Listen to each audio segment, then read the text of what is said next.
يسألك الناس عن الساعة قل إنما علمها عند الله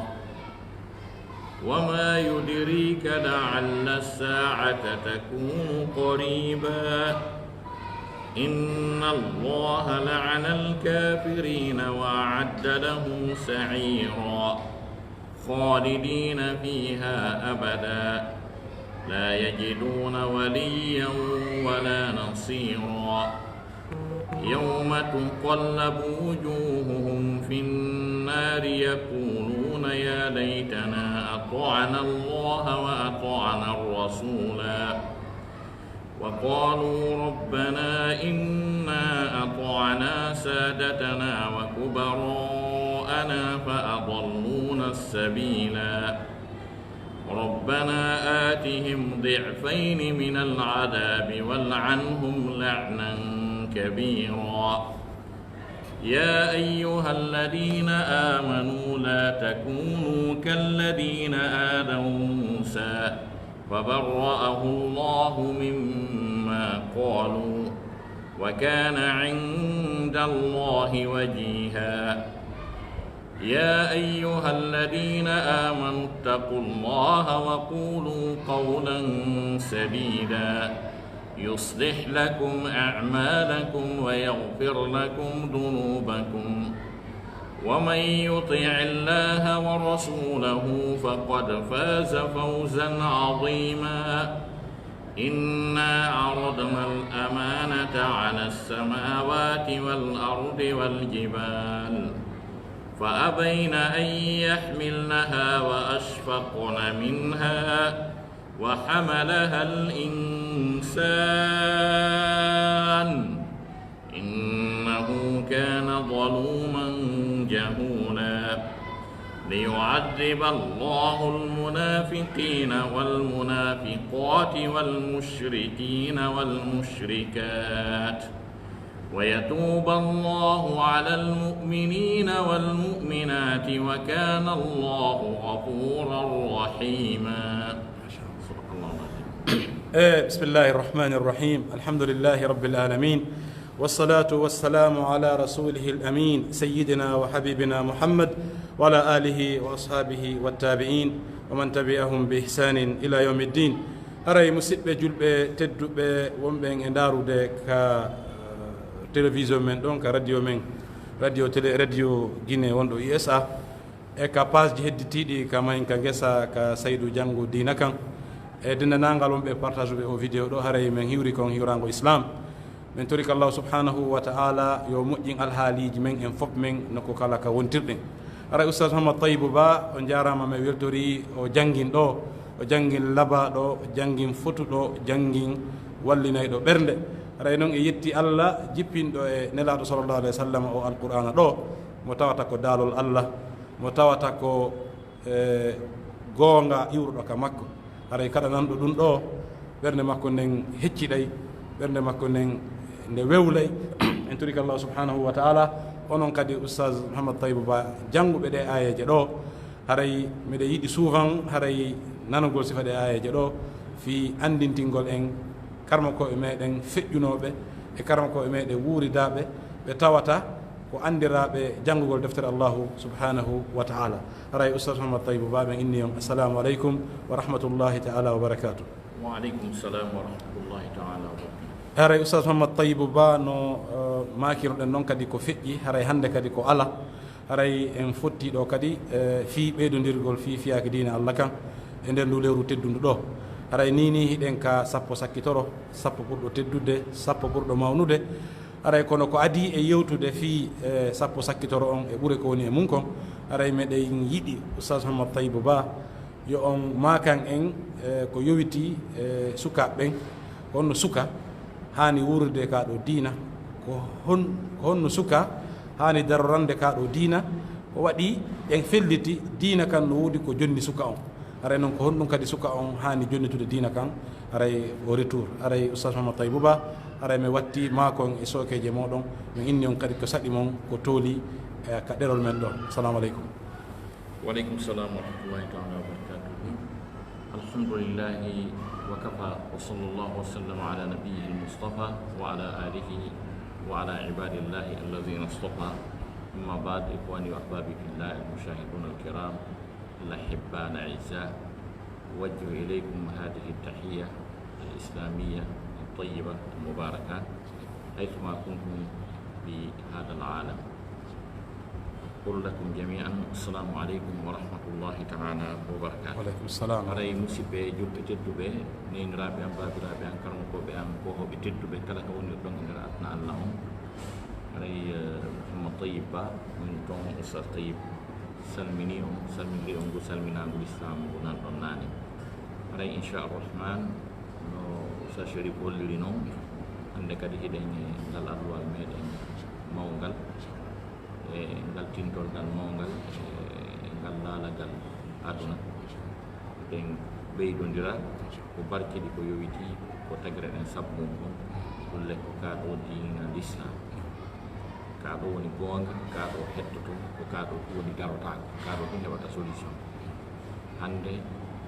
économie adna Allah fof darike, avion je fof darike, seeditinnal ngol ɗo wondema ko tagira ɗen sabbum kon kañum darotako, ko lutti kon fof daroto. kono dina kan ka daraki ka darotako kadi.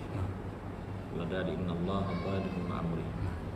Allah subhanahu wa ta'ala o yettinay fiyake makko,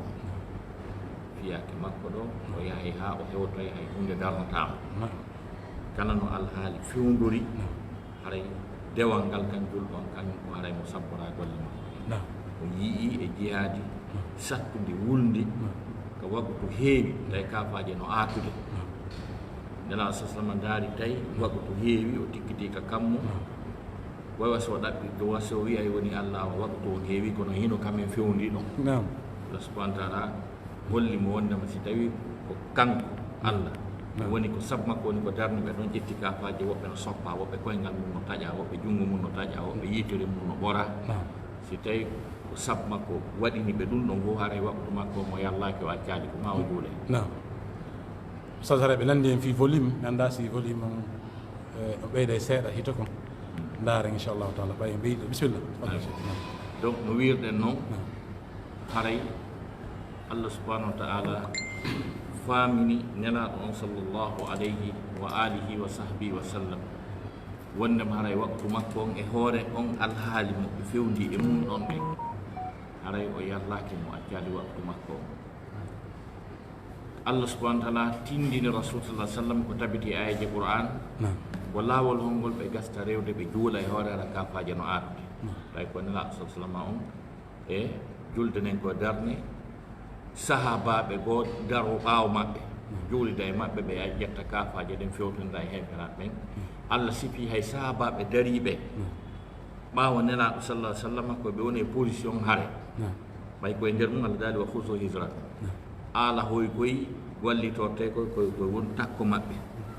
ɗum ɗon Allah subhanahu wa ta'ala holli ɗum ɓeya daro fewtinira e heeferaɓe ɓen.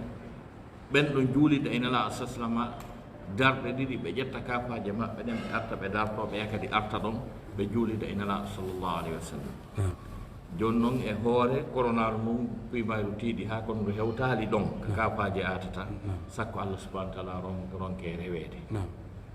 joni noon ko ɗum waɗi koko woni soobe ko luttata kon ko kaɗo dina. Allah holli ko lutti kon fof mo wawi darnude nde wotere. ɗo ko corona hu gootum o addi. so adduno noon ɗi guluji sappo hara ko corona ji guluji sappo o addi ma ɗi wulure ɓay himo wawi ɗum. o immini malaika wulure guerriyeɓe yo ar régila heeferaɓe. nadali wa istastakisuna rabbakum fastajaba lakum anni mumiddukum bi alfin min almalaikati murdifin. Allah subhanahu wa ta'ala o daali mi addanayi o wulure malaika hara ko tippotoɓe successivement ta ɓe artay comme no ɓeya tipporta noon kala ko yiwɗen ɗe bandije waɗi haray no woodi tugolgal muɗum ka Qur'an ko woni wo noon ko woni. joni noon ko gotum ari reprise gotum Allah addi koye wonno guluji sappo siba koye ɗo en andano si goɗɗum memmintono ka won ɗo yaltugol maɓɓe ka yaasi ko yurno wasi tawi wiyama kukuru ari ha gasa pay koy hurɓinama ha gasi wiye joni ndu yahi yurne ndaare sino to yaltire goto ko noon déconfinement o woni waɗirede ko daren taw ɗum est ce que kullum ko ngalaɗa ko dalanɗa taɓe renako joni noon musidɓe julɓe tedduɓe ko fi kaɗo dina woni ko tegere ɗen ko kaɗo ɗum won darotako kala kadi alhaali no fewnorɗa haray ɗa windanede baraji makka si tawi hiɗa nder ton e dow gonɗinal e dow peewal e dow kulol Allah subhanahu wa taala yettimo kanko bajjo seniɗo o ko addani en kaɗo dina kon ko fewniri en faade e kaɗo dina ko ɗum Allah subhanahu wa taala wi ye mantumo ye weltanomo sabu ɗum Allah daali wali tukabbiru llaha ala ma hadakum wa la'allakum tashkurun mawnine Allah subhanahu wa taala e dow ko fewni on ko andon on heɓali wa ɗum ko wiyete kangere ko wiyete jamarre kon ko lutti kon fof ko fuufala fuu fewdon neɗɗo darata tawa ko paykum ko jiwum ko suka hum ta adna on no fewtimo yo sabbe ɗon ɗen ha o heɓa duuɓi 50 o dara ha joni siko kun jiwum ma si tawi ko on suka ko mere fuufala fuu ko goɗɗo kellante wiye ko président de la république ɗum ɗo e ɗum ɗo ko ha sayi fewdo oɗo honno wiyete Kadafi arno ka pouvoir ko duuɓi 35 ma 36 o arti ka pouvoir o laami tawi addallam fof no o lafi makko en yii ko honto ɗum lanniroyi ha gasa e piiji ɗin 9 10 so tawi rewɓe darjinayi ka hoore leydi ɗo ko ha dayana en ɓe sakkitori honto on toɓe e sifa ɗin ko ɗum fof ko mere fuufala fuu ko ɗum Allah subhanahu wa taala ɓangini wondema ɗum ɗon ko hunde nde andan ɗon hoore mon hay nokku nde fokkita ko woni ko luttata ko woni soobe ko woni haqiqa ko woni ƴiyal wo wa la ilaha illa Allah muhammadur rasulullah Allah daali kullu shay'in halikun illa wajha kala hunde nde halkoto nde lannayi si wona kanko bajjo seniɗo o kañum e ko waɗira sabu makko kon kanko bajjo seniɗo o ko lutti kon fof ko mere fuufana koye nder ɗen bange ɗo koye nder ɗen bange ɗo woni fii ndeɗo yewtere men hannde eɗe yewta fii suka julɗo on wonɗum o sabbota suka julɗo on ko bi ma'ana taw sukayagal makko ngal on saayi ɗon taw ko saayi ɓurɗo hittude e nder gurdam makko ɗa ko waɗi noon kanko ɓiɗɗo adama o ko ɗuytotoɗo ko ari ɗuyti leydi ndi ɗuyti pelle ɗum rewanayi ɗum ƴiyal e teewu Allah daali awalam yaraw anna na'ti l arda nankusuha min atrafiha e ɓe yiyali wondema meɗen ara e leydi ndi men ɗuytirandi sera ha gasi on aya ɗon hino jaabi les questions environnementales, le réchauffement planétaire. Donc, beaucoup de villes, beaucoup de régions risquent de disparaître sous l'effet, n'est-ce pas, de réchauffement planétaire. Araha ɗuyto la seeɗa tawa lannino tawa joni noon ko ɗuyti leydi ɗuyti pelle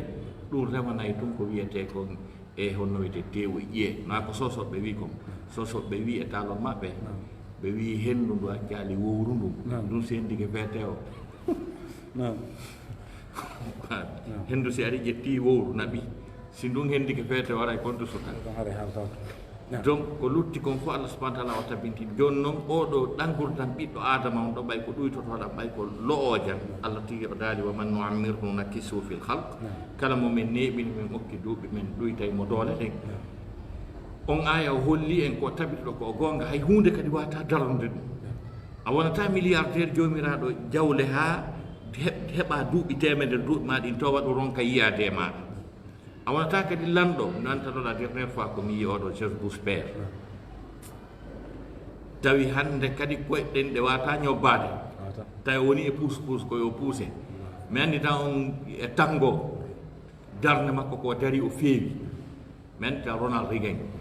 tono arno ka laamu ko ɓeyno ko un shérif à la Maison Blanche par ce que ari ko acteur cinéma américain ɓen ala ko hitti e maɓɓe ha hewde ko wiyete acteur du cinéma gelike oɗo ɓay o ari o kellana aroy ha tawi joni wata immanade hoore makko o daro ko goɗɗo jogo sengo goɗɗo jogo sengo mais la dernière fois ko miyino e Pelé ɗum ko moni yide mi yiwno fof ande na guite ko mi yiyata ka télé ka filmuji ka ɗuma on gelike le roi Pelé tay kaw jooɗi ɗon ko Maradona e wallimo no immora o daro ƴettayno ɗo boolure taro terengol laabi 10 taw hokki taron kugol e sifa ɗin piiji ɗum ɗon fof no firti wondema o aya wiiɗo wa man nuammirhu nunakkisu fil halq kala mo min neeɓinimo min okki duuɓi ɗuuɗuɗi min ɗuytaymo ka doole waɗugo sport man donkinta ɗum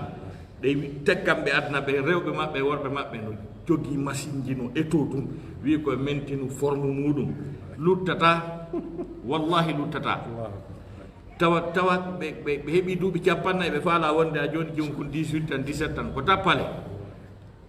ɗo duuɓi ɗi yarata noon kala ko ɓe waɗi sport ko ɓe ɗuyti ko ɓe ñamata kon fof muɗum ɓe ɓura Mohamed Ali Kassis Clay en machine ji ɗi ɓe rewi e mum takko ko mayata ga taw wata ƴettude goɗɗum hakke ma ko diwnata ko noon ko ɗum ko Allah wi konko ɗum marsata Allah daali si duuɓi ɗin towi sa faala a waɗa e sport machine ji aduna Allah ko a rewa e muɗum sa faala sansa yiƴanɗa ñande o ñande si duuɓi ɗin towi Allah daali o lo'inte o ɗuyta e doole ɗen wona lowɗo mo wata e puisque ɗum Allah daali Allahu alladi khalaqakum min da'afin thumma ja'ala min ba'di da'afin quwwatan thumma ja'ala min ba'di quwwatin da'afan wa shayban daali ko kanko woni ko tagi on ko lowɓe ka paygel yaagal mum o itti on e nder lo'ere waɗani on doole o itte gaɗɗen doole ɗon kadi waɗini on lo'ere e ɓuri ko ɗum kanko bajjo seniɗo mo wi no woodi on ɓe gertade ɗum kay ya wono wujo ɓale fiita puri ɗi yiyo ɓe gertay ɗi yaltitay ko woni fudde ko wona wujede ko ndu wata wonde gotum donc ɗum ko sunnaji oɗo adna ko tata ko tabiti goɗɗo wata dartade fi ɗum wawata science on ko développé o ko Allah subhanahu wa ta'ala wi ko ɗum luttata ko ɗum latoto par ce que ko kanko jeeyi tagorɗen kanko tagi en ko kanko programme ko woni e men kon kadi jonno so ndaari ni sagaraji gurnanɗan ɗon ɗi tati on tawa sagara hakkundejo on ɗon sagara sukayagal ngal ko sagara hittuɗo e gurdam makko ɗan kanko ɓiɗɗo adama ko ɗum wassi nelaɗo sallallah alih w sallam e hadis maɓɓe selluɗo ɓe sififi gurdan neɗɗanke o ñande dargal sanga satti sanga hurɓini wondema no woodi yoga e lanɗe ɗe on tigi landete si ngala tawta ngala nenaɗo maki lan tazula qadama abdin yawma alqiyamati hatta yus'ala an arba'ati khisalin ɓe maki si am pansan darama ka dargal par ce que ko dare joɗatake jullere ala ka ɓaare kala kanka goɗɗo aafiyoto ɗowdi ittama pelle ittama leɗɗe ittama woni henere nangue ɓannama canɗi ɗin fof wattama yiite wata ko estimade degré wulendi ko woni e ɗonko ka dariɗa ɗon ko ɗon darata ɓe maki ngala tawtata ngala ñande dargal ka on tigui yarata o siko aljanna o fokkitiri o lante ɗum siko ka yiite ngala tawtata ngala ñande dargal ha o lande piiji nayi ɓe maki an umrihi fima afnahu gurdam makko ɗan fof majjan ko e hoore hon ɗum ɗan lanni bitagaɗa ha ñande mayɗa a waɗa e bilan adnama o a daroto yeeso Allah wiya Allah bitakuɗalan ko ɗum ɗo e ɗum ɗo mi yiwwi ko ɗum ɗo e ɗum ɗo mi waɗi si tawi gurdam ma fof ko vacance ko puydan fuufala fu yagal a heɓali aya qur'ana hunjaɗo a heɓa jusu qur'ana hunjaɗo wuura duuɓi 50 alqur'ana on ko jusu 50 jusu 50 alqur'ana on wuura duuɓi 50 ta ala jusu tati ɗaatuɗi hunjaɗi ta jonɗa daroɗa ngal Allah rokki ɓen iski ha joni an aron ko jusu tati ma jusu goto qur'ana selluɗo hunjaɗo yeeso Allah duuɓi 50 gurnan duuɓi 50 gurnan duuɓi 50 gurnan ko fanɗi o haalaji tati nayi janani hiɗa nana hiɗa woolani kono deftere Allah nen nen ɗon kanga woolani ɓerde ma nin heewi tewu aduna miijoji e faale e ɗuma nde luttina naali qur'ana on pilasi tayle kadi ko toon nde hoɗayno kayre kadi Allah daali bal huwa ayatun bayyinatun fi suduri alladina utul ilm no daali nde qur'anare ko nde mandeji ko nde aayeje ɓanguɗe laaɓuɗe hoɗude e nder ɓerɗe ɓe yimɓe okkaɓe gandal ɓernde ma nden heewi projet ji heewi calcul ji heewi miijoji heewi expérience ji deftere Allah nden heɓali place joni noon bilan gurdam maɗa an ko ɗum yalti ko ɗum heeɓi ɓayde a woolay ɗon esprit nena sasam ko maki gurdam maɗa ɗa fof majjan a daroto yesso Allah sika ka yiite fokkitirɗa sika aljanna fokkitirɗa wola wiya gurdam maɗa ko ɗum ɗo woni bilan gurdam maɗa ɗum a daroto yesso Allah wola ɗum gurdam am fof gurdam makko ɗam fof mbiɗo tañini hay sukayagal makko ngal no tawa e ka gurdam makko ka kono nena sasma maki wa an shababihi fima abla Naam, sukayagal makko ngal koye hoore honɗum ɗum iwi a darinoɗo feewi yetti ñiiƴe fof no timmi hay wotere tufaaki purol hay gootol ƴiye fof no satti ko honɗum jokkuɗa ha ñiiƴe ɗen tufi ha kuupi ɗin ɓoomi ha suɓundu rawni ko honɗum jokkuɗa ha wayi noon ko honɗum jokkiɗa ha ƴettuɗa tuggorɗo ha turiɗa to no yimɓe wiyeno siɗa annduno o hari ala e nder commune on fof jiwa labbiranoɗo wa o yummirawo mo wonɗa yide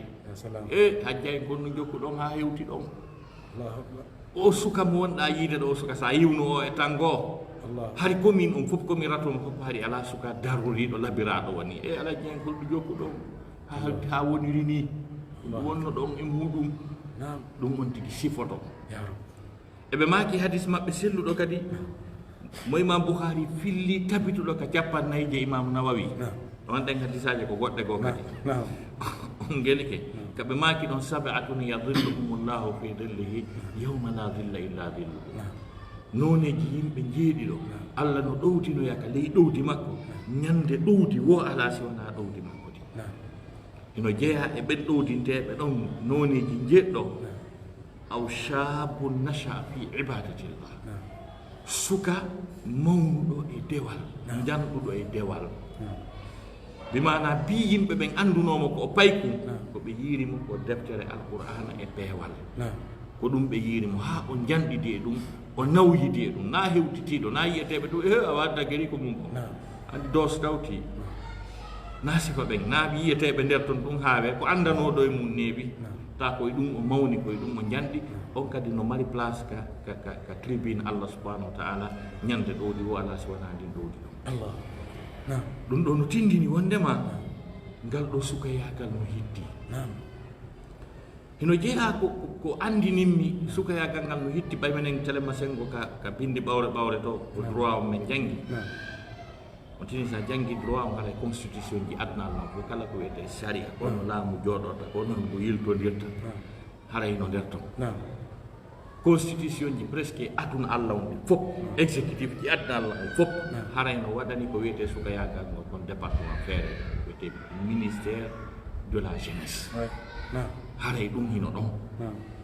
ko gelike wono téléma sengo constitution laguine loi fondamentale on article hino nder to wiwɗo la jeunesse doit être particulièrement protégée contre toute exploitation et tout abandon social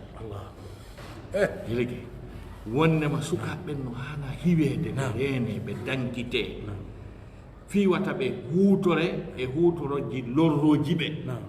sabu ko kamɓe wawata wadde ko bonnowo ko ma yiida e maɓɓe waɗowo rebel ma yiida e maɓɓe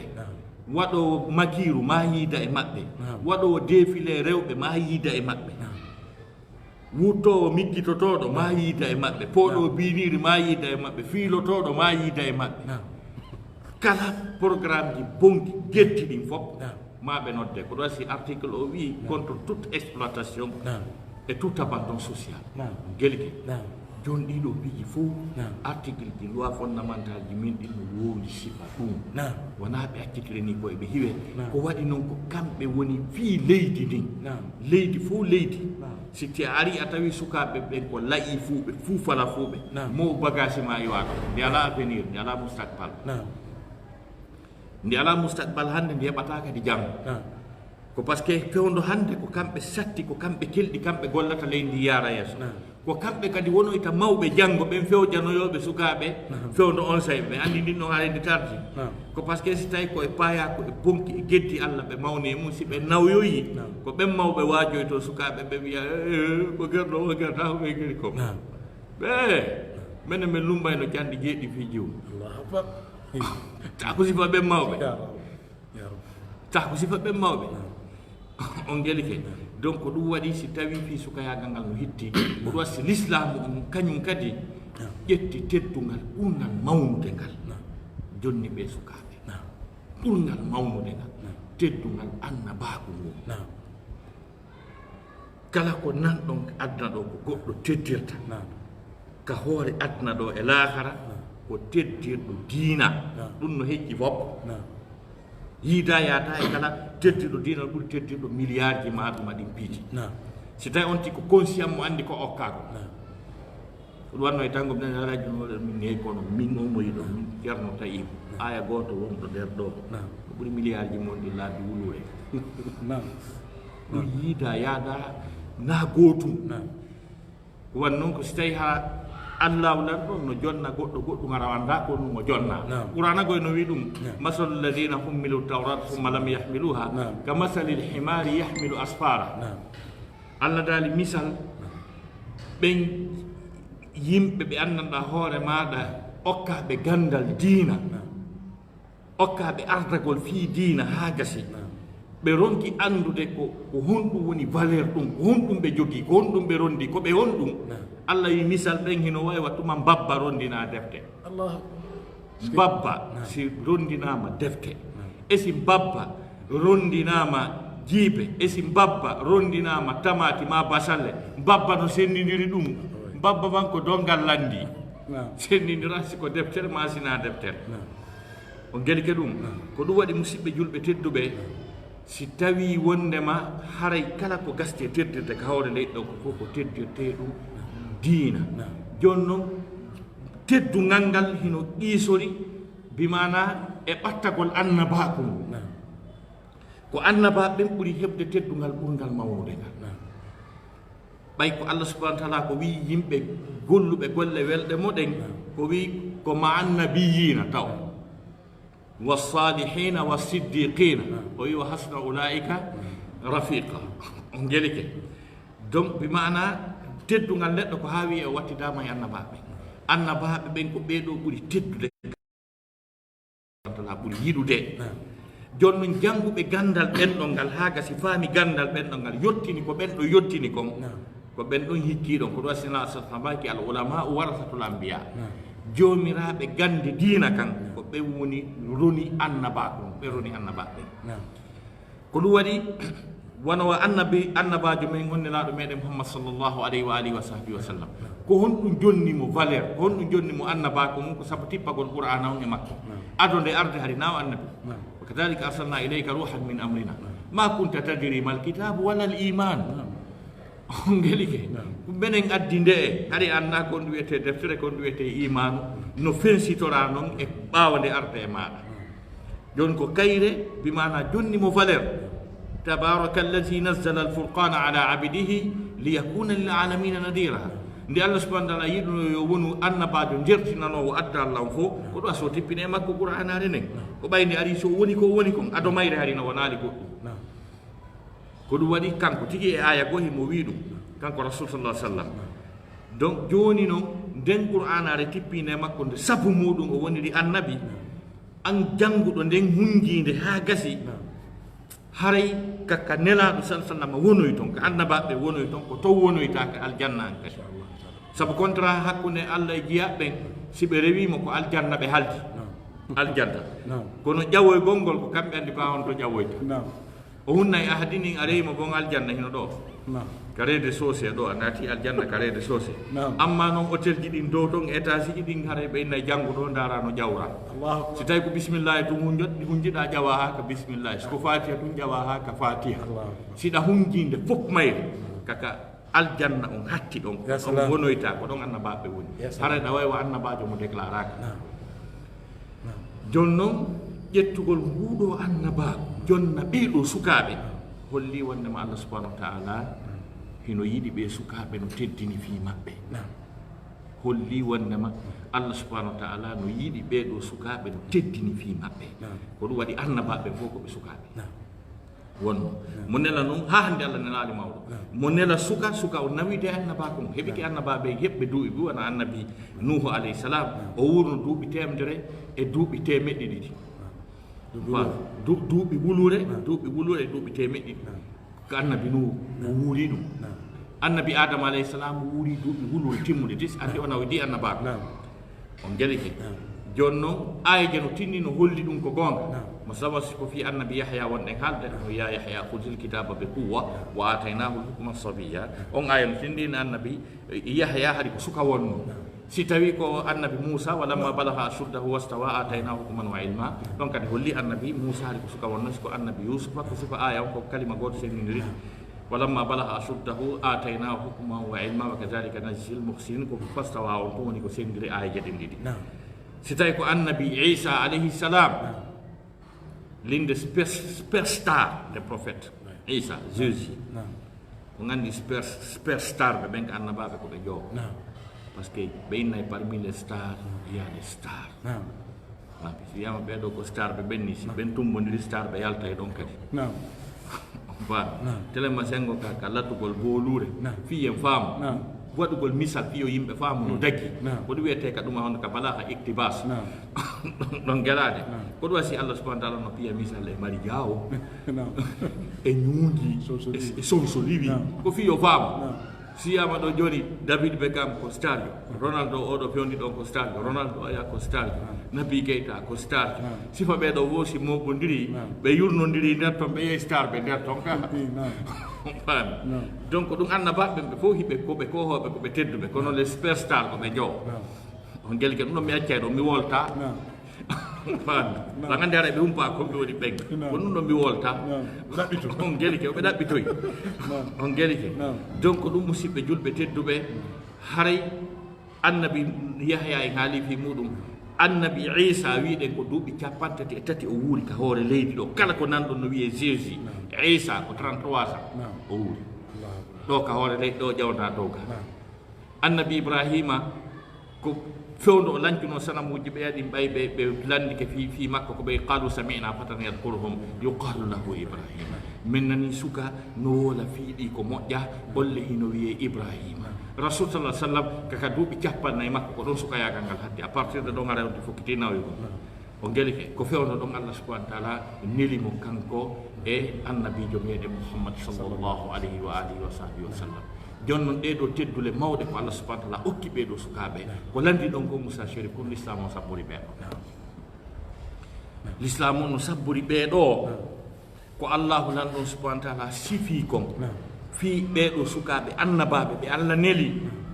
yoɓe fuɗɗoro ɗin jikkuji labaɗi ɗon taw ya yahya util kitaba bi quwwa wa ataynahu lhukma sabiya wa hananan min ladunna wa zakatan wa kana taqiya wa barran bi walidayhi wa lam yakun jabbaran asiya ladali ko ayo yahya jogitoro deftere nden doole gogo on taw premier critère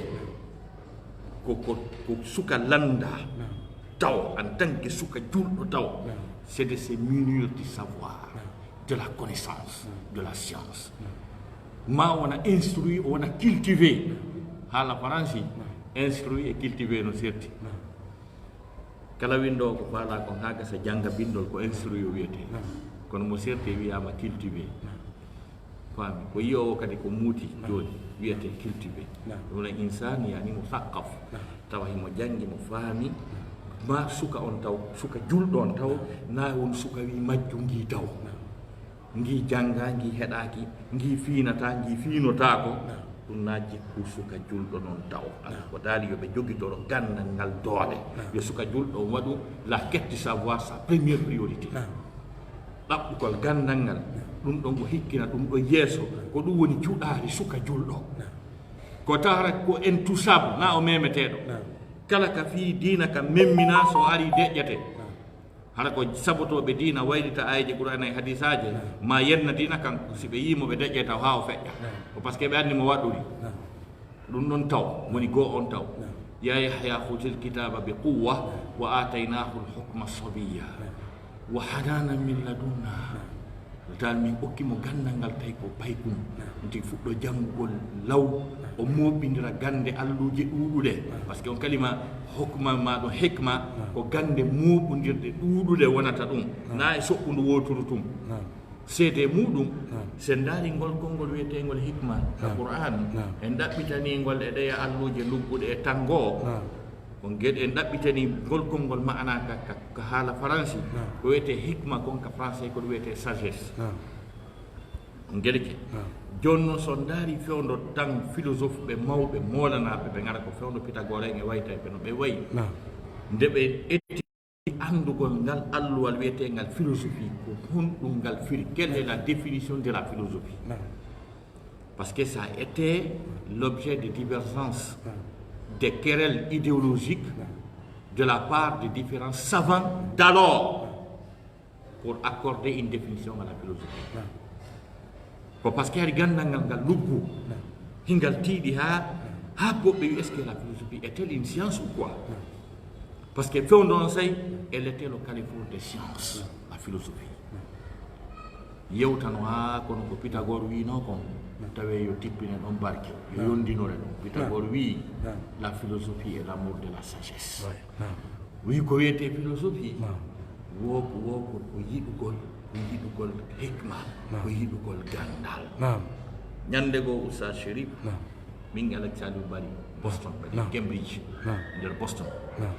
tawi graduation ino woodi mana jannguɓe timmini nden hitande ɗon jonna diplôme ji maɓɓe ɗi tawi ɗum no fewndi Allah tawni men ɗum diplôme no winda e hoore diplôme on dow en gros caractère philosophie on voit min oɗo MIT ɗo mi taggino ɗo ko institut scientifique ni ɗe ka recherche jani watte ko jaako philosophie janggueteɗo ɓeyni o waye wo de tawno nene e baba ko nattana fi alluwal gandal ko philosophie windete dow philosophie taw si spécialité on tigi on bimana winde leyɗon joni noon ko ɗum no waɗi si Pythagore wi kanko la philosophie est l'amour de la sagesse ko wiyete philosophie ko yiɗugol gandal ko yiɗugol hikma gandal noon ko ɗon hatti tuma gandal ngal ɗaɓɓa haali a ko kangal ni haray gandal ngal ɗon on kadi c'est à dire gandal ngal ko ɗum wiyete philosophie ko ɗum wiyete hikma joni Oustaz Saybou haray yaafe men ɗo 30 secondes haray woɓɓe no wiide ɗo caméra on ɗumannaki kadi ɓe addanen ɗo message joni haray en arta e joni dans 30 secondes s'il vous plaît haray yo jama o yaafo en arta e joni ko première partie on ni yande inchallah